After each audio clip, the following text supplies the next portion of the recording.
What would you do if you walked into a hospital to see your ex, only to find three little girls who look exactly like you? The Millionaire CEO walked into the hospital expecting a routine visit to his ex, but what he saw made his heart stop. Three little girls, one face, his. What happened next turned his entire life upside down. Nathan Carter wasn't a man who left things unresolved in the world he built: polished boardrooms, airtight contracts, and carefully curated silence. Loose ends didn't exist. That's why the message from a hospital doctor stopped him cold. It was brief, clinical, but impossible to ignore. Claire Evans had been admitted, and her condition was serious. She'd asked for him by name. He read the message twice, then again, as if the meaning might shift on the third read. Claire. 7 years had passed since he'd seen her, 7 years since that last fight when the words between them had turned sharp and final. She'd left without looking back. He'd buried himself in work, building an empire of steel and order, convincing himself that she belonged to a life he no longer needed. How could one hospital visit unravel everything he thought he knew about his past and his future? Stay tuned with Black Struggles to find out. He'd told himself the door had closed permanently, but here she was, or rather, here her name was, pulling at something he thought was long dead. He didn't hesitate. For all the way she had hurt him, for all the silence between then and now, he went, not out of obligation, and not out of guilt. Something deeper drove him, something rooted in the part of him that had never fully let go.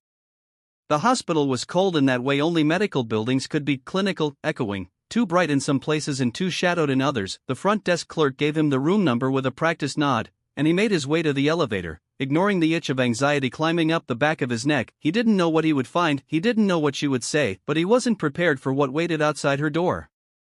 There, sitting quietly on a bench just beside the room marked Evans, Claire, were three little girls. They couldn't have been more than 7, dressed in matching pink dresses with ribbons at the waist. Their shoes dangled above the floor, feet too short to touch the tiles. They weren't playing, they weren't speaking, they just sat close together, still and alert. Nathan slowed as he approached. Something about them stopped him mid-step. One of the girls looked up, then the other two followed, and that's when he saw it: the eyes, the faces, the hair. They looked exactly like him, triplets. His heart jolted, a physical reaction he couldn't control. One of the girls tilted her head slightly, curious, but calm. "Are you Mr. Carter?" she asked. Her voice was soft, polite, rehearsed. "Mama said you might come today," said the second. The third simply stared at him, wide-eyed, holding on to a small notebook like it was a shield. He opened his mouth to speak, but nothing came out. The ground didn't just shift, it vanished.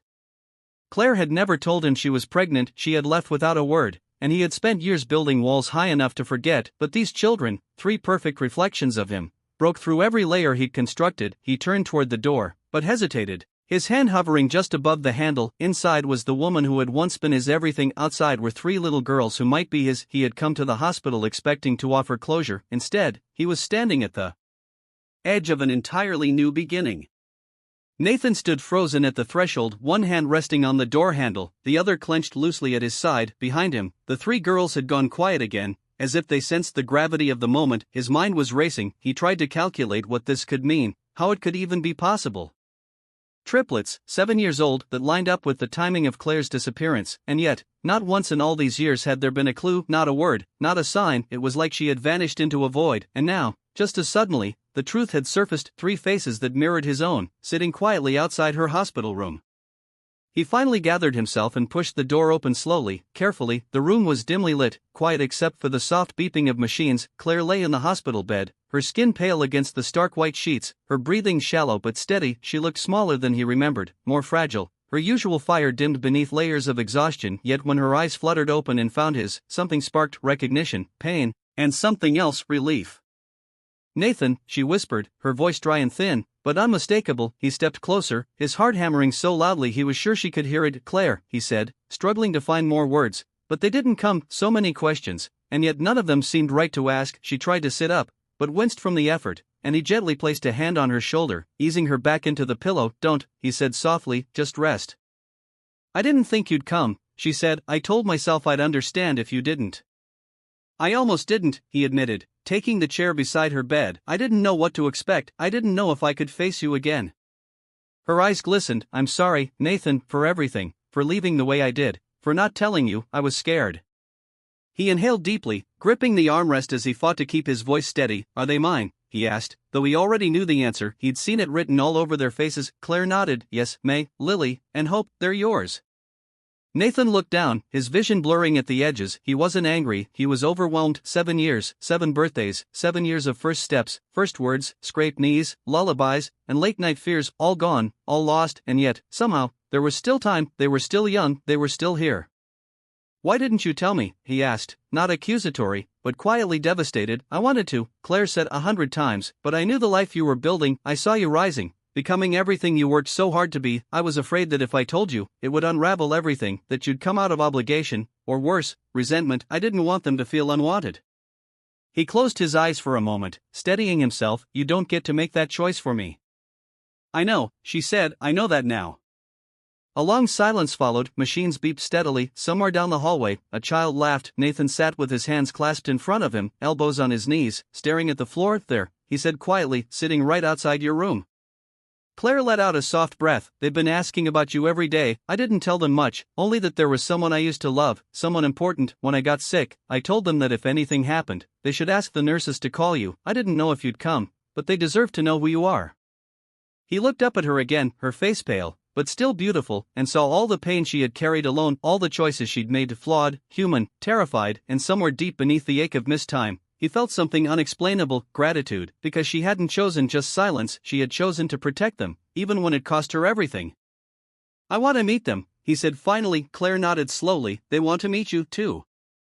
He stood, his legs unsteady, and crossed the room. When he opened the door, the girls were still there, their matching dresses a soft pop of color in the otherwise sterile hallway. They looked up at him again, waiting, watching, hoping. "I think," he said, voice catching slightly, "we should talk."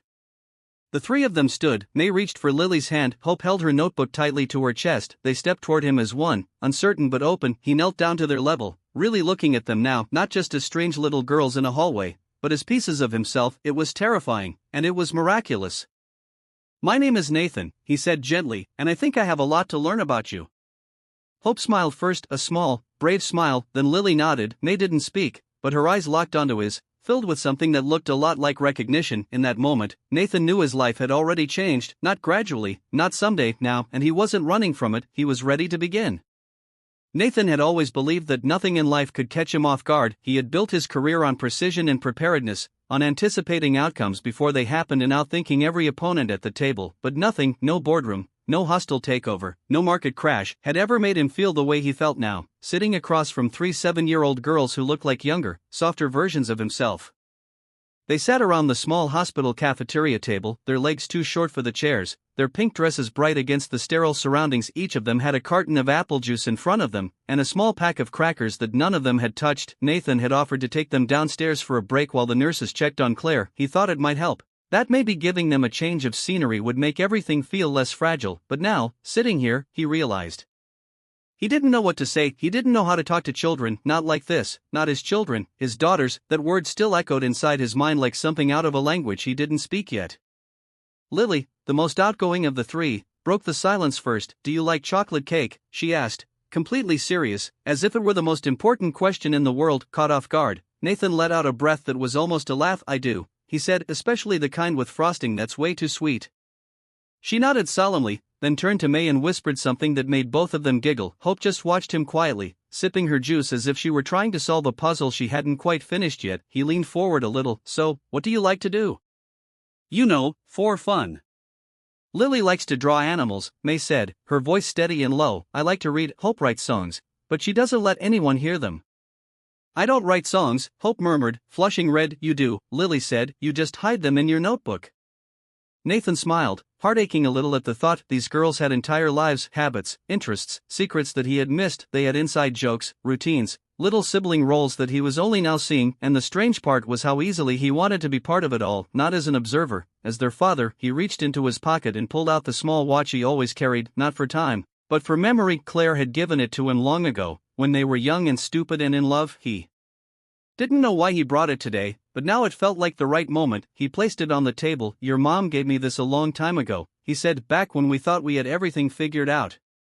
May leaned in to look. Lily tilted her head. Hope stared at it like it held a story she wanted to ask about, but wasn't sure she should. "I don't know how much she told you about me," Nathan continued, "but I didn't know you existed until today."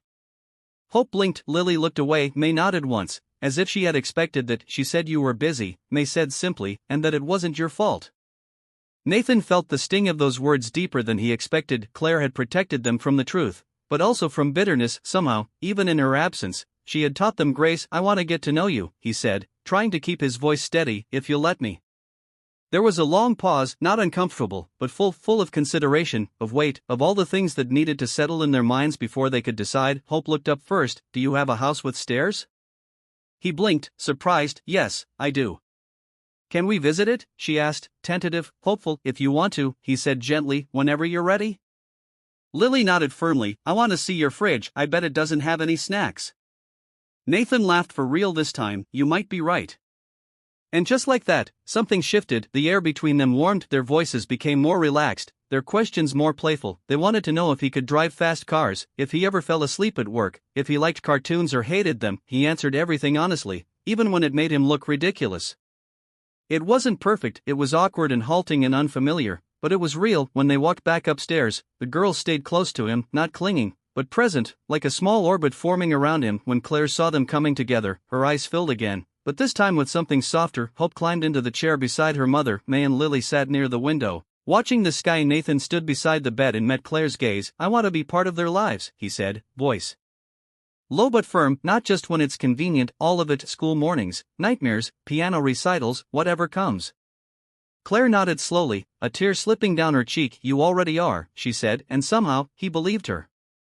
Nathan had never been more aware of time than he was now. Time that had passed, time that had been stolen, time he couldn't get back, no matter how hard he tried. As he sat at the foot of Claire's hospital bed later that evening, watching the slow rhythm of her breathing as she drifted in and out of sleep, he couldn't help but think about the 7 birthdays he had missed, the scraped knees he hadn't kissed, the nightmares he hadn't soothed. Guilt settled deep in his chest, not the sharp, immediate kind, but the kind that lingers like a slow burn, the kind that builds every time he heard one of the girls say something casual that hinted at an entire history he wasn't there for. The nurses said Claire's vitals were stable, but her immune system was fragile and her body was exhausted. She needed rest, proper care, and support. Nathan made a decision without hesitation. He arranged for a private in-home nurse to be available once she was discharged, and he called his legal team to begin the process of establishing temporary guardianship of the girls in case Claire's condition worsened. He didn't wait for her permission, not because he wanted control, but because he finally understood what it meant to protect someone before they asked for it. That night, after the girls had fallen asleep on the small couch in Claire's room, curled against each other like puzzle pieces, Nathan stepped out into the hallway and called Monica, his longtime assistant. She had seen him through every major merger, every scandal, every last-minute flight to Tokyo or Zurich, but she had never heard his voice like this, not uncertain, not composed, human. He told her everything. She didn't interrupt once. When he finished, there was a long pause on the other end. "Tell me what you need, and I'll handle the rest," she said. The next morning, she arrived at the hospital with a bag full of essentials for the girls: clothes, pajamas, coloring books, even 3 identical toothbrushes with cartoon animals on them. She didn't ask questions, she just moved around him like she always had, quiet and efficient. Nathan watched as she knelt down and greeted the girls like old friends, not clients, not strangers, and for the first time in a long time, he felt something like hope. They didn't go back to his high-rise apartment. He knew instinctively that it wasn't the right place. It was too cold, too quiet, too full of glass and marble and nothing else. Instead, he rented a small house just outside the city, temporary, furnished, but warm. It had a backyard and 3 bedrooms and a porch that creaked when you stepped on it. It wasn't perfect, but it felt more like a beginning than anything else he could offer them. When they arrived, the girls explored with cautious curiosity. Lily immediately claimed the smallest room and asked if she could paint the walls yellow. May wandered into the kitchen and checked every cabinet like she was inspecting the space for hidden problems. Hope found the window seat in the living room and sat there quietly, legs crossed, watching birds outside as if she had been waiting for a window like that her entire life. Nathan stood in the doorway and watched them all, unsure of what to say, of how to begin. It wasn't until Lily tugged at his sleeve and asked, "Do we live here now?" that he realized he didn't need the perfect words. "For as long as you want," he said. "This is your home now." That night, he made them grilled cheese sandwiches that came out slightly burnt, but still edible. They sat around a round wooden table that wobbled when someone leaned too hard, and they told him little things: what their teacher's name was, who had the best jokes in class, how May once fell into a pond trying to save a frog. He listened to every word like it was gold. When it was time for bed, they brushed their teeth in a line, all 3 spitting into the sink at once and laughing about it. He tucked each one in, asked if they needed anything, and then stood outside their doors for a while after they'd gone quiet, listening for signs of restlessness or fear. There was none.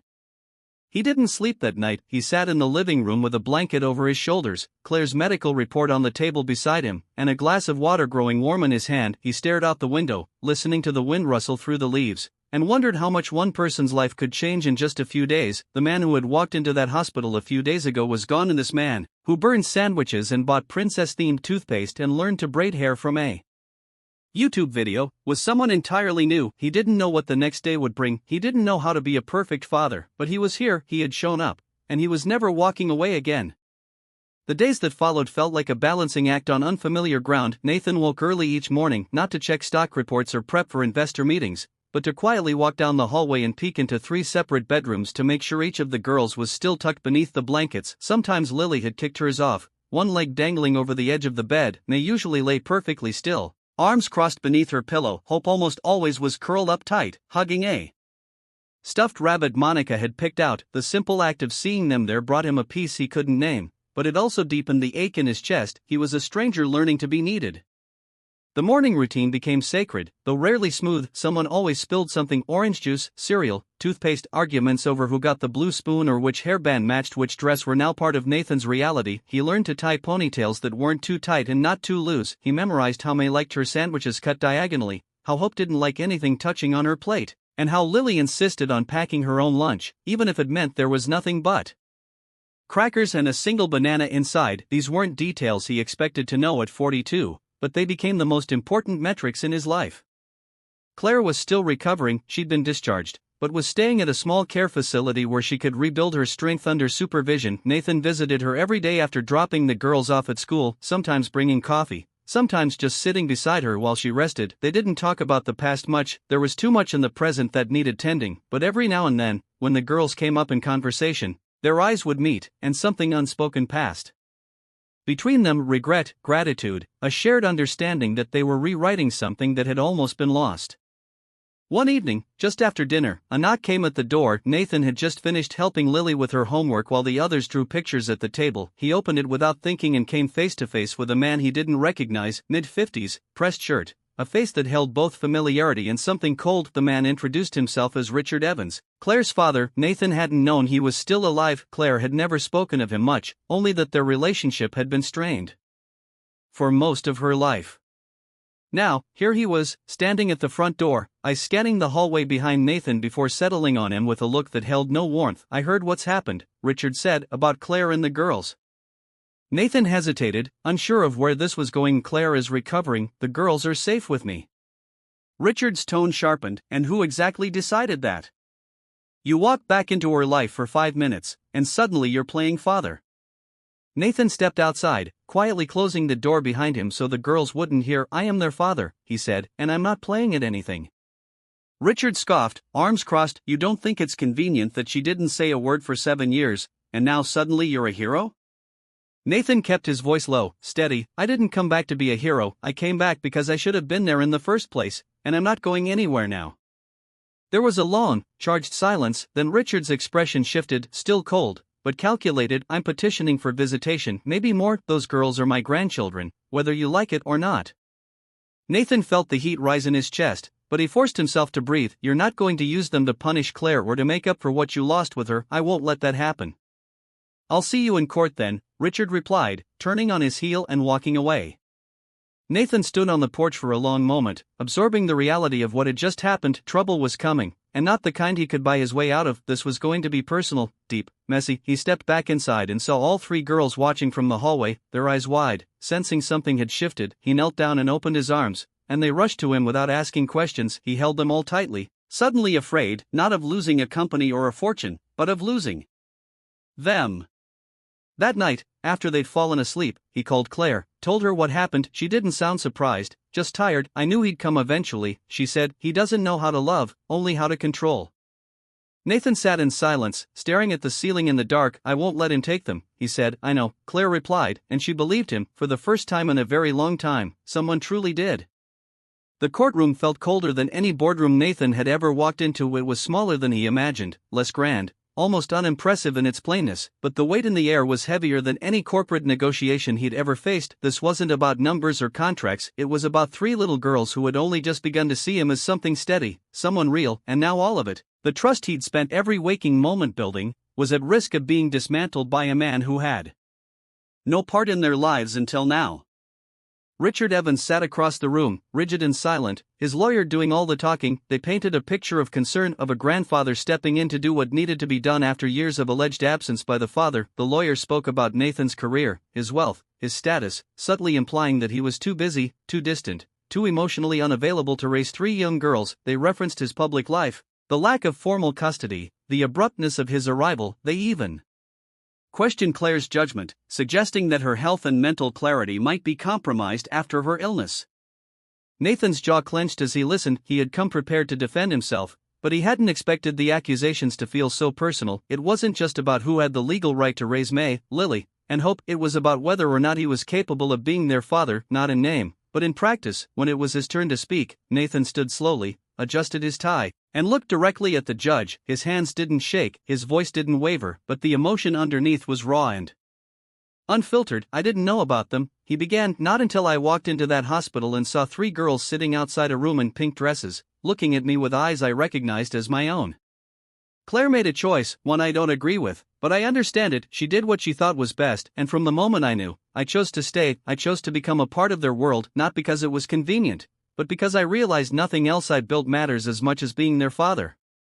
He paused, glancing toward the back of the room where the girls waited with Monica. "Out of view, but not out of mind. They trust me now, not because I bought them toys or promised them anything, but because I show up. I burn their toast. I forget what day their gym class is. I can't braid hair without messing it up, but I'm learning. Every day I'm learning, and I will never walk away from them, not again, not for anything."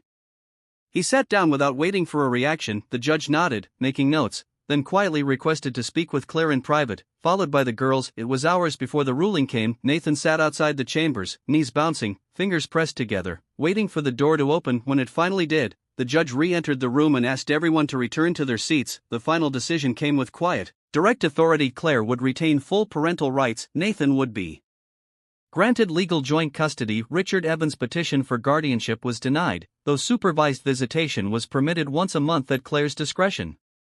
Nathan barely heard the rest. Relief flooded him in a way he hadn't prepared for, not the kind of relief that feels like celebration, but the kind that feels like finally being able to breathe after holding it in for too long. Richard didn't say a word as he left the courtroom. His expression was unreadable, but Nathan no longer cared what he thought. The damage he had tried to cause didn't stick. The truth had spoken louder than strategy. Later that evening, back at the house, the girls waited on the porch, their eyes wide and hopeful. Nathan stepped out of the car and barely had time to close the door before all 3 of them ran toward him. He dropped to one knee and caught them in his arms, pressing his face into the soft mess of their hair. No words, just 3 little bodies clinging to him like home.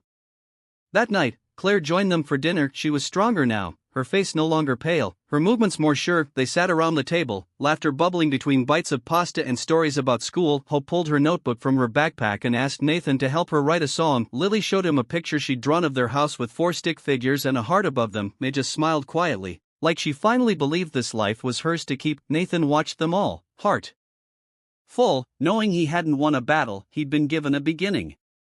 The weeks that followed the court decision were quieter, but not in the way that meant nothing was happening. They were the kind of quiet that meant life was beginning to settle, like dust finding its place after a storm. The girls fell into their routines like they'd always belonged there, and in many ways, Nathan felt like he had finally stepped into the role that had been waiting for him all along. It was no longer about proving himself, it was about showing up every single day for the 3 lives that had unexpectedly become the center of his world.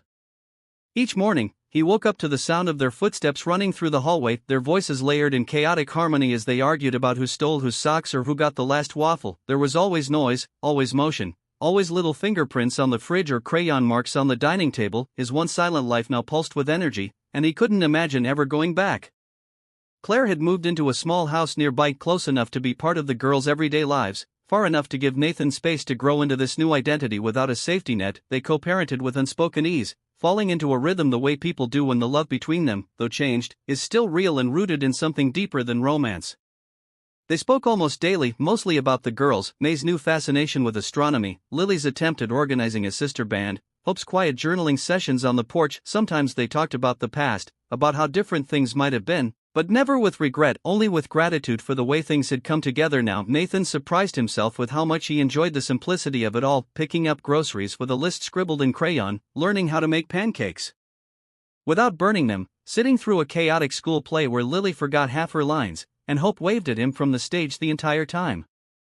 He started keeping photos on the fridge, something he hadn't done in over a decade. One of his favorite pictures was a blurry snapshot May had taken of him trying to comb her hair while Lily laughed uncontrollably in the background. He hadn't even known she was taking it, but when she handed him the print, shy and proud, he framed it and placed it on his desk. He still worked, he had responsibilities, a company to oversee, but he no longer allowed it to consume him. Monica helped restructure his schedule so that meetings happened between drop-offs and pickups, so that he never had to choose between being in the office and being at the parent-teacher conference. People noticed the change, his board noticed, but no one questioned it, they respected it. Nathan Carter, once known for his unshakable dedication to business, had found something greater to dedicate himself to. One evening, after the girls were asleep, Nathan sat outside on the back porch with Claire. They sipped tea under the soft hum of porch lights, the night wrapped around them like a quiet reassurance. "I used to think I broke everything," Claire said, voice barely above a whisper. "When I left, I thought I was protecting them, but some nights I wondered if I had ruined everything instead." "You didn't," Nathan said gently. "You protected them the best way you knew how. You protected me, too, even if I didn't understand it then." Claire looked at him for a long time. "And you became everything I hoped you would be for them." He didn't answer right away. He just looked toward the house, imagining the three girls fast asleep inside, their soft breathing filling up the silence of rooms that used to be empty. "They saved me," he said finally, "not the other way around." They didn't need to say more. The quiet between them was full of peace, of second chances that had somehow worked. Later that week, May came home with a permission slip for a school project called Our Family, Our Story. Each child was supposed to bring in something personal to share, an object, a photo, a memory that represented who they were and where they came from. The night before the presentation, she asked Nathan to help her choose. He showed her the watch Claire had given him years ago, the one he had carried in his pocket the day he met the girls. She held it in her small hands for a long time, then nodded. "This feels right," she said. He walked her to school the next morning, the other two girls skipping ahead. At the classroom door, May turned back and whispered, "I'm glad you came to the hospital that day." Nathan smiled. "Me, too." Then she disappeared into the crowd of children, clutching a piece of his past in her hand, and Nathan stood there for a moment longer, feeling like, for the first time in his life, he was exactly where he was supposed to be. The morning of the girl's 8th birthday began with sunlight streaming through the windows and the scent of vanilla pancakes filling the kitchen. Nathan had woken up before dawn, determined to make breakfast himself, even though he knew Monica would have gladly handled it, but this was something he needed to do.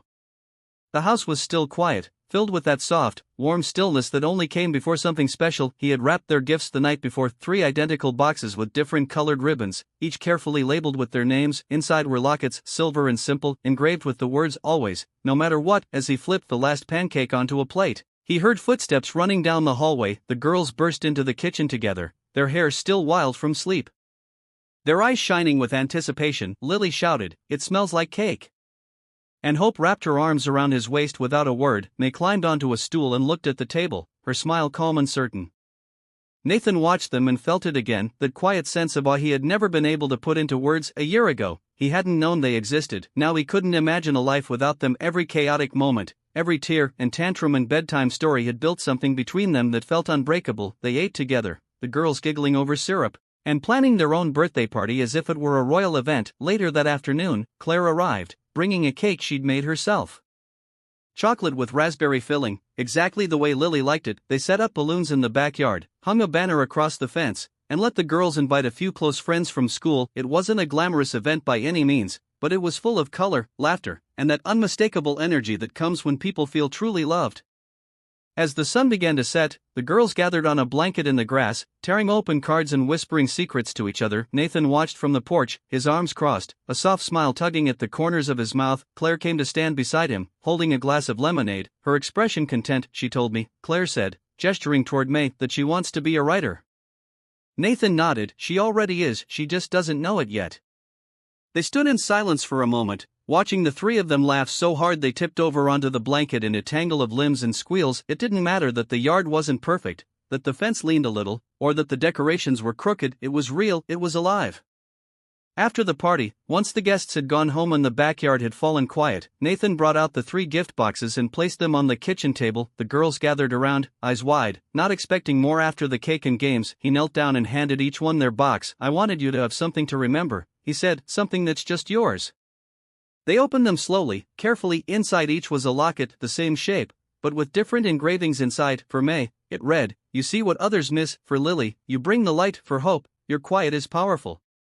The girls didn't say anything at first, then Lily reached forward and hugged him tightly, pressing her cheek to his shoulder. May smiled and held the locket in her hand like something precious. Hope simply nodded and whispered, "Thank you," in a voice so quiet it made his heart ache. That night, after everyone was asleep, Nathan stood in the hallway outside their rooms. He listened to the sounds of soft breathing, the occasional rustle of sheets, the house wrapped in the kind of peace that can't be bought or forced. It had taken him years to find this, to understand that love wasn't about grand gestures or perfect timing. It was about presence. It was about returning over and over, even when it was hard, even when it hurt. It was about showing up when it mattered most. He walked back to his room, opened his nightstand drawer, and placed the extra locket inside, the fourth one he had made, just in case. It read, "Always, no matter what." Just like the others, he didn't know why he kept it. Maybe for the future, maybe for someone who would need reminding, or maybe he thought it was just for him. Before he turned out the light, he looked around the room and felt it, not pride, not relief, but something simpler, wholeness. Everything he had once feared had led him here. And finally, he wasn't running anymore.